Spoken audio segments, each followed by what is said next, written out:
Halo,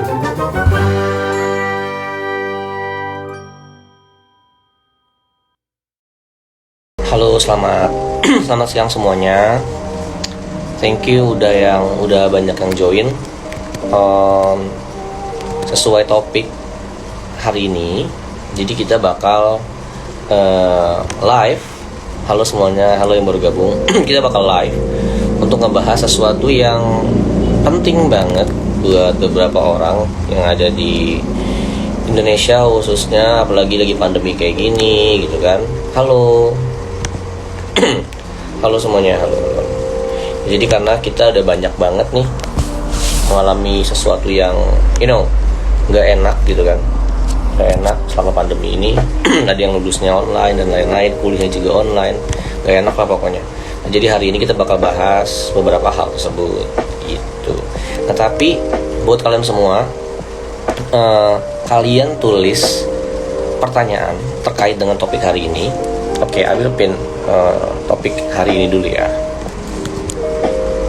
Kita sambil nunggu karena kita akan mulainya jam 1. Jadi kita kumpul-kumpul dulu semua di sini.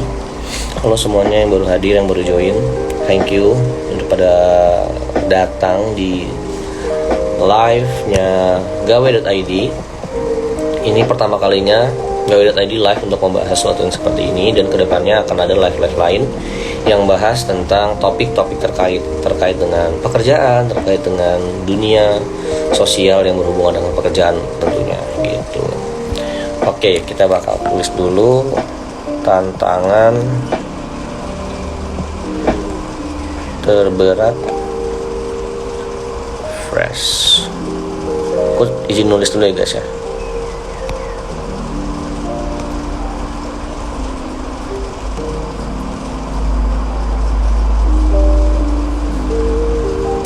Sabar ya semua.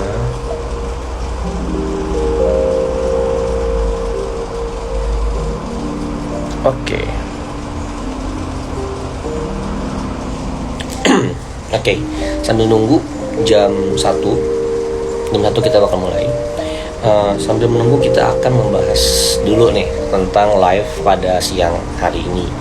Jadi live pada siang hari ini kita bakal membahas tantangan terberat fresh graduate dalam mencari pekerjaan gitu. Nah, buat kalian semua yang pengen hadiah dari gawe.id itu berupa berupa uang dalam bentuk e-wallet. Nanti kalian akan ke kita DM, dan pemenangnya itu akan kita kasih berdasarkan siapa yang bertanya dan pertanyaannya paling menarik. Itu menarik menurut aku. Pada saat diskusi nanti itu akan dapat voucher atau uang sebesar sekian-sekian, pokoknya ntar ada nominalnya buat kalian semua. Dan juga buat kalian jangan lupa ini di screenshot pada saat kita live nanti, kalian bisa dapetin hadiah juga dari kita. Ya lumayan lah buat belanja, buat beli kopi, susu atau apapun itu bisa. Nah jadi nanti itu yang kedua akan dipilih berdasarkan kalian yang share di story-nya, di IG story, capturean kegiatan kita pada siang hari ini, yaitu live ini, tag gawe.id dan akun aku @ardianardiw. Oke, jadi gitu. Jadi jangan lupa nanti di capture tag gawe.id dan ardianardiw gitu. Sebelah Oke, nanti kita bakal bahas. Ini ada nanya si Putra ya, gawe tadi gimana ya? Saya dapat di sini nggak ada follow up-nya, beda sama PT sebelah, kenapa ya? Oke, nanti kita akan bahas itu, dan mungkin nanti akan bisa juga dijawab oleh beberapa admin yang ada di gawe.id ya. Jadi aku hari ini akan nge-guide untuk live-nya aja. Oke, 3 menit lagi kita akan mulai live-nya. Jadi buat kalian yang punya pertanyaan tentang tantangan terberat fresh graduate, itu kalian bisa langsung mengatakan ini, pencet tombol di bawah ini untuk bertanya yang kalian. Oke. Masih menunggu 3 menit lagi kita akan mulai.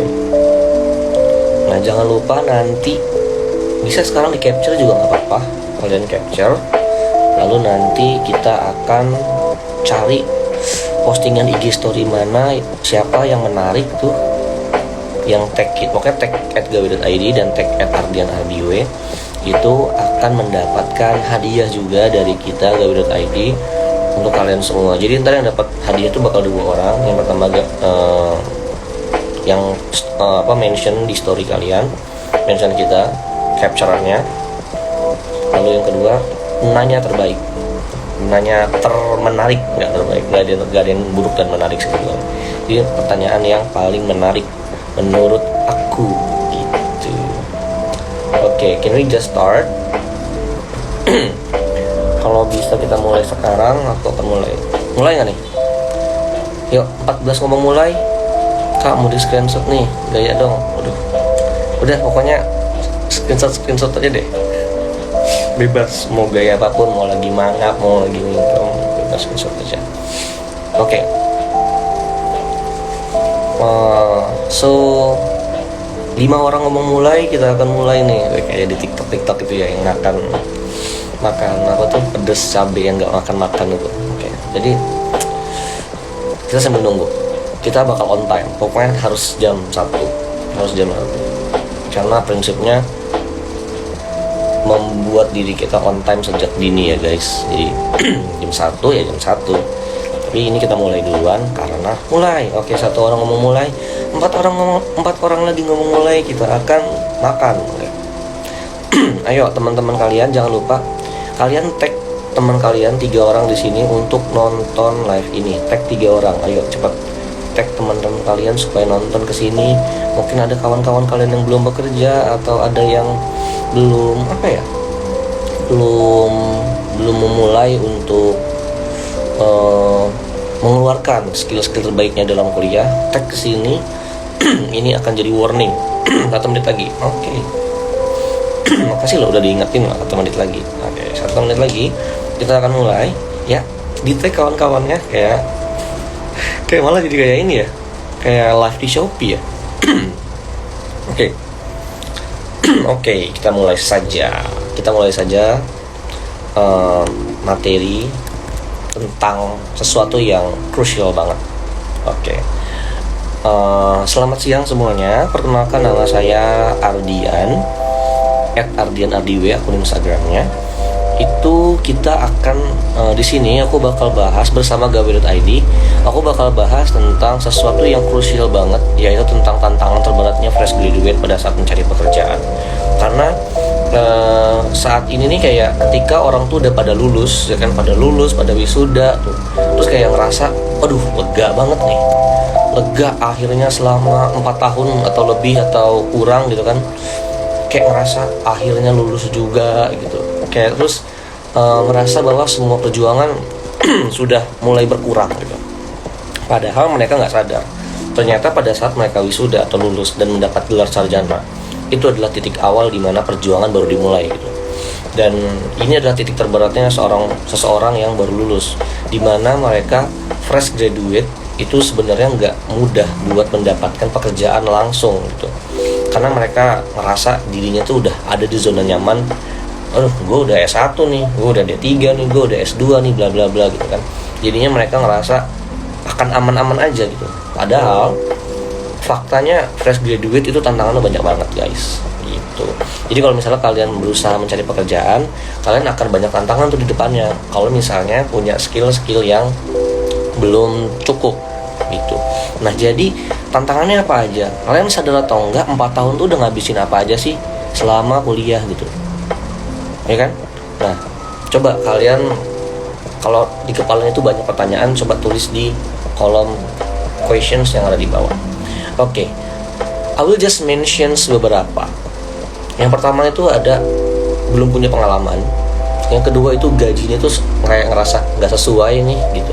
Terus yang ketiga itu juga dia ngerasa, wah kalau misalnya gini saingannya gue bakal kalah nih sama yang punya koneksi kayak orang dalam gitu. Terus kayak punya idealisme yang terlalu kuat. Terus juga ada penampilan yang sebelumnya kita nggak pernah perhatiin, ternyata itu penting banget. Nah, jadi ada 5 hal tersebut. So we are going to discuss this. Jadi semuanya, halo, yang baru join, kita bakal bahas beberapa hal yang tantangan yang menjadi penghalang nih fresh graduate buat mendapatkan pekerjaan. Jadi buat yang baru lulus atau belum wisuda, atau masih baru mau kuliah, atau sudah lulus juga, itu bisa nih, bisa buat kita sebagai referensi lah ke depannya. Oke, yang pertama tantangannya itu adalah fresh graduate pastinya itu belum punya pengalaman kerja gitu loh. Meskipun kita pernah punya pengalaman magang, jadi itu terkadang jadi kendala gitu loh. Kayak beberapa perusahaan tuh nyari orang yang punya pengalaman pastinya, nggak mau dia kayak langsung aja ngambil nyomot nih fresh graduate dari kampus ini langsung ambil aja gitu. Sementara kalau misalnya kita yang baru lulus kuliah kan kita butuh tuh namanya pengalaman kerja, pengalaman pertama dan lain-lain gitu kan. Dimana kalau misalnya kita belum punya pengalaman, kita yang bisa kita unggulkan tuh cuma dua, yaitu skill sama pengalaman organisasi gitu guys. Jadi kalau misalnya kalian ngerasa belum punya pengalaman kerja nih, ya ada dua kuncinya yang bisa kalian manfaatin sebagai pengganti dari pengalaman kerja, yaitu pengalaman organisasi dan skill yang kalian punya gitu. Jadi pokoknya skill dan pengalaman organisasi atau magang itu bisa dijadiin senjata buat ngalahin si pengalaman yang kurang sebagai fresh graduate. Pastikan kita kayak, apalagi kayak sekarang nih, kalian yang masih kuliah itu bisa manfaatin momen-momen internship di beberapa perusahaan. Karena internship yang aku tahu di beberapa perusahaan tuh mereka tuh sudah mulai menerapkan work from home atau work from everywhere, jadinya tidak mengganggu kalian selama kuliah. Toh kuliah juga online kan, jadi bisa dimanfaatkan untuk internship ini. Kayak semester 7 dan 8 tuh udah bisa mulai untuk internship. So maksimalin waktu, karena pengalaman pekerjaan biasanya jadi masalah terberatnya fresh graduate guys. Oke. Yang kedua, buat kalian semua yang baru join, jangan khawatir kalau kalian ketinggalan dari awal. Tonton aja tetap sampai akhir, karena ini akan di save kok. Jadi ditonton aja, jangan sampai ke skip. Kalau ke skip ya nanti bisa tonton. Yang penting pengalaman kita ngobrol sekarang yang paling penting. Oke, yang kedua itu kita merasa bahwa gaji yang ditawarkan tidak sesuai ekspektasi. Aduh, gue kan S1 nih, tapi kok gajinya sama kayak lulusan SMA sih. Aduh, gue gajinya kok sama kayak lulusan D3. Come on guys, fresh graduate itu adalah momen dimana kalian baru lulus. Kalian belum punya pengalaman kerja, belum ada level dimana sebuah perusahaan bisa bilang kayak ternyata kalau dia masuk ke perusahaan gue, dia bakal ngasih impact yang bagus nih buat perusahaan. Nah, belum ada tuh gambaran kayak gitu. Jadi wajar dong perusahaan ngasih kamu dengan gaji yang proporsional sesuai dengan status kamu sebagai fresh graduate itu. Jadi jangan kaget ketika ada lulusan SMA tapi dia udah bekerja lebih dari 2 atau 3 tahun, ternyata gajinya lebih besar daripada kamu yang fresh graduate. Itu bisa aja terjadi guys, karena perusahaan tuh nggak cuma ngelihat gelar dan juga siapapun, tapi mereka tuh bakal ngelihat dia ini sudah berpengalaman di mana dan punya dampak seperti apa gitu loh. Nah, jadi gaji yang ditawarkan tidak sesuai menjadi permasalahan yang lumayan pelik buat anak-anak yang baru lulus atau fresh graduate tadi. Dilema nih, kayak waduh, kok gajinya di bawah UMK ya gitu. Terus kayak mempertimbangkan lagi, terus kayak sometimes kayak kita ngerasa kayak aduh terlalu rendah, terus nggak mau ujung-ujungnya nggak bisa dapat pekerjaan. So please jangan kalian terlalu memikirkan gaji untuk di awal. Oke lah, boleh kalau misalnya kalian punya skill yang cukup, tapi kalau misalnya kalian udah tahu skillnya tidak terlalu banyak, terus masih fresh graduate juga, pengennya muluk-muluk, ujung-ujung nggak dapat pekerjaan. So what you need to do is ya udah jalanin dulu aja. Kalau punya skill, tunjukin skillnya, nego gaji nanti, baru kalian bisa memanfaatkan momentum penawaran gaji sebagai tahap awal yang punya gajinya kecil gitu. Ini yang ketiga nih, tantangan terberatnya nih. Kita kalah saing sama yang punya koneksi guys. Gini loh, jangan selalu mikir kayak mencari kerja itu idealis, kayak nyari kerja itu pasti harus pakai diri sendiri gitu, pakai usaha sendiri. Enggak guys, enggak kayak gitu. Bukan berarti koneksi ini adalah orang dalam. Orang dalam sama koneksi itu beda gitu. Kayak apalagi lagi susah kayak gini nyari kerja nih, rekomendasi dari orang yang sudah bekerja di dalam itu penting banget. beda sama orang dalam. Kalau orang dalam kan ibaratnya tuh mungkin konotasinya KKN ya kan, kayak punya ayah di dalam perusahaan tersebut, ada temen di situ, ada pacar di situ, ada apapun di situ gitu. Jadinya kita ngerasain kayak oh ternyata masuk sana mah harus punya ini keluarga gitu. Nggak juga guys. Jadi koneksi di sini adalah rekomendasi dari orang yang sudah dari dalam, yang dimana mereka tuh mengenal kalian. Nah, kalau misalnya kalian kalah saing sama mereka yang punya koneksi, menurut kalian itu kesalahannya siapa? Kalau kalian bilang, ya ini mah salahnya dia, ini mah enaknya dia aja punya koneksi. Lah kenapa kamu nggak punya? Gitu. Berarti bukan main kamu kurang jauh, kamu kurang punya circle yang bisa menguntungkan kamu selama kuliah dalam mencari pekerjaan setelah lulus. So itulah gunanya kalian punya organisasi dan aktif di sana, supaya kalau kalian lulus itu kalian punya connectionnya dipakai buat bersaing dengan orang-orang yang punya koneksi lain gitu loh. Kalau misalnya ada 3 orang yang daftar, yang pertama dia nggak punya skill, nggak punya koneksi. Yang kedua dia punya skill, tapi dia nggak punya koneksi. Yang terakhir dia punya skill dan dia punya koneksi. I promise you, perusahaan akan milih orang yang ketiga tadi. Dia punya skill dan dia punya koneksi.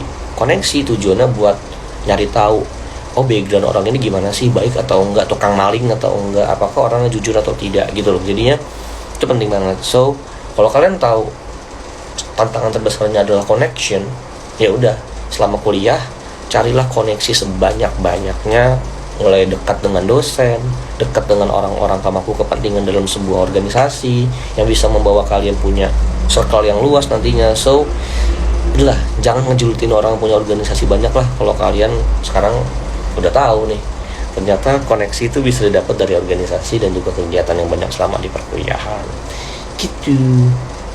Nah terus tantangan terberat keempat adalah dia itu terlalu punya idealisme yang terlalu kuat gitu. Selama kuliah nih, jurusannya misalnya for me personally sastra Inggris, dulu jurusannya sastra Inggris.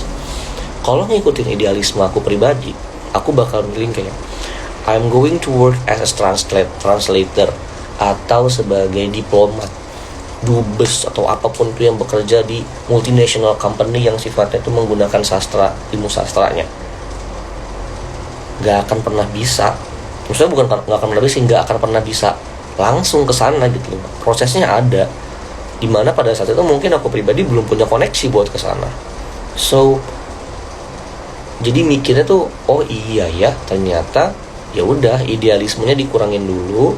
Ternyata sekarang bekerja di perusahaan BUMN dan dimana itu bisa langsung bekerja, dan ternyata ilmu yang dulu dipelajari di kuliah masih masuk aja tuh.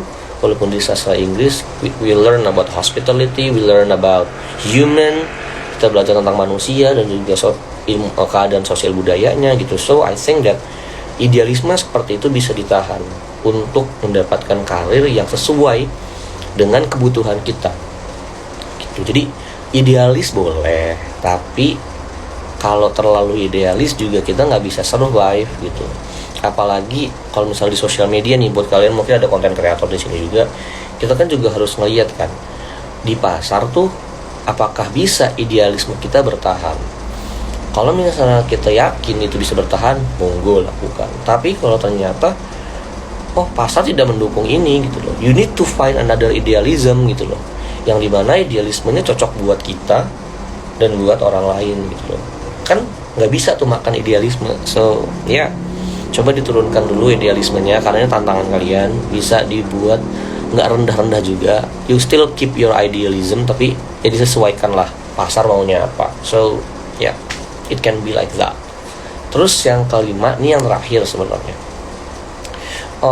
ini bisa dibilang kayak mirip-mirip sama ke poin keempat gitu loh, dimana ini tuntutan tentang merubah penampilan. Mungkin cowok-cowok di sini sebenarnya banyak kan cowok-cowok sih kayak takut banget sama yang namanya skincare, takut dibilang kayak banci lah, takut dibilang kayak orang yang kemayu gitu loh. Ya misalnya dia menjadi kemayu juga nggak masalah sebenarnya gitu, kayak punya sisi feminin yang lebih besar juga, itu emang human juga gitu loh. Jadi kayak misalnya di perusahaan kita harus menampilkan penampilan yang baik, iya kan? Deal nggak? deal dulu, deal. Jadi punya penampilan yang baik tuh di perusahaan pasti dinilai, kecuali beberapa perusahaan yang tidak menampilkan, menunjukkan diri kalian yang kayak, bahkan kayak kalian bekerja di perusahaan yang di belakang panggung pun, kalian kan bersosialisasi di perusahaan tersebut gitu loh, dan harus mementingkan penampilan juga gitu. Kalau misalnya dia bilang kayak penampilan mah nggak penting, yang penting skill. Hey, come on, jobs apa ya, job seeker sekarang tuh juga harus menampilkan penampilannya ke orang banyak supaya dilihat sama clients, sama atasan, sama rekan kerja, nyaman. Contohnya kayak, ya Allah, parfum deh gitu. Parfum, emang apa susahnya pakai parfum yang enak dicium wanginya? Kalau misalnya kalian punya penampilan yang buruk, perusahaan juga ogah gitu loh. Bukan harus ganteng atau cantik ya gitu loh, karena iya, first impression penting biar orang adem. Yes, kita ngobrol kayak gini, kalau misalnya kita ngobrol langsung ya, misalnya kita ngobrol langsung ternyata bau badan gak enak nih, yakin gak sih orang tuh bakal stay lebih lama? Walaupun stay pun dia pasti nyari-nyari alasan buat ke toilet karena males kayak ngobrol lama-lama, gak enak baunya gitu loh. Nah jadi please lah, buat kalian yang punya idealisme soal penampilan, coba dinego deh sama kondisi pekerjaan saat ini gitu loh. Kalau misalnya emang kalian tidak boleh, kayak misalnya bekerja di perbankan atau bekerja di hospitality lain, hotel gitu-gitu, kalau misalnya kalian tahu, oh ternyata aku harus memperbaiki penampilan gitu, ya perbaiki, karena itu nggak ada ruginya kok. Oke? Mungkin nyari jodoh lebih gampang ya kan, nyari pasangan hidup lebih gampang, menarik pasangan ya. So I think that it's also good things for your career later on gitu. Nah, dari semua 5 tantangan terberat tadi guys, buat aku pribadi, karena live kita masih panjang nih, kita akan berdiskusi deh. Kalau kalian punya pertanyaan atau pengen diskusi, langsung aja komen atau ketik di kolom questions gitu ya.